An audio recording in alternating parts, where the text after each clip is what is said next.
shift our mindset. And so we're going to talk about this slide for a little bit. Because when we talk about our mindset, we're talking about really our thoughts, right? Those things that's happening in our head.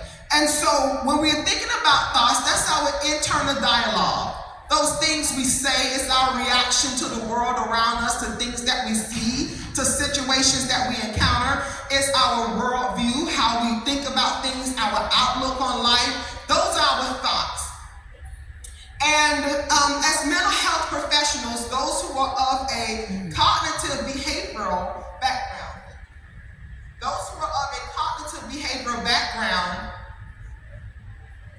which is the most biblical,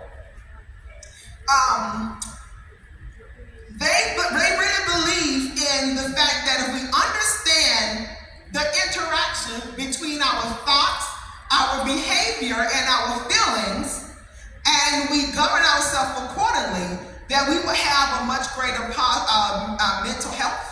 We will have much more success in our life if we understand the interaction between these three things. And so when we think about our thoughts then, what we think, it drives the way we behave. It does. And then, so that's why the Bible talks a lot about the mind. The Bible says, be ye renewed in the spirit of your mind. That transformation, it comes directly from Amen. Because if we are in spiritual lingo and we haven't completely transformed, or we once was transformed in the line and we've let some things slip, we would never fulfill the will of God. And I wouldn't want him to crack the sky and catch me in that condition, because I don't believe it would be good. Right?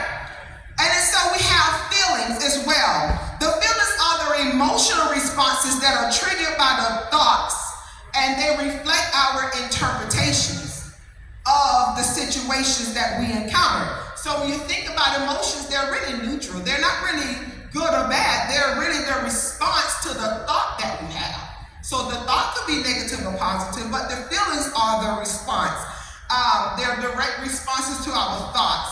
For example, if you feel like a situation is unsafe or it's a little intimidating, you may feel scared, right? You may feel a little anxious about that situation, but that's because of what you thought. If somebody else feel like, oh, that's nothing, there's no danger there, they're going to be fine, and they're not going to have those same thoughts.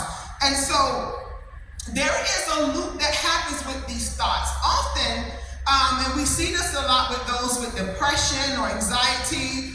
You have some type of a thought, a negative thought. It influences the behaviors, and it influences the feelings as well. And we get stuck in this negative feedback cycle. And the issue is that that cycle continues as long as those negative thought patterns continue. And the negative thought patterns continue because we have all these negative things that happen. The negative feelings, then you have a negative behavior, it influences our feelings, then we have a self-fulfilling prophecy. I knew this is what was going to happen, and the thought get more intense, and it keeps going on and on and on. And so as therapists, those who are of a cognitive behavior persuasion, we often will assign something like a thought record to a client. And we say, look, whenever you have these negative feelings, I want you to immediately jot down your thought and the feeling and the behavior you had in response to that. And the reason we say immediately, because these are automatic thoughts. Once you are calm, you're away from that negative situation,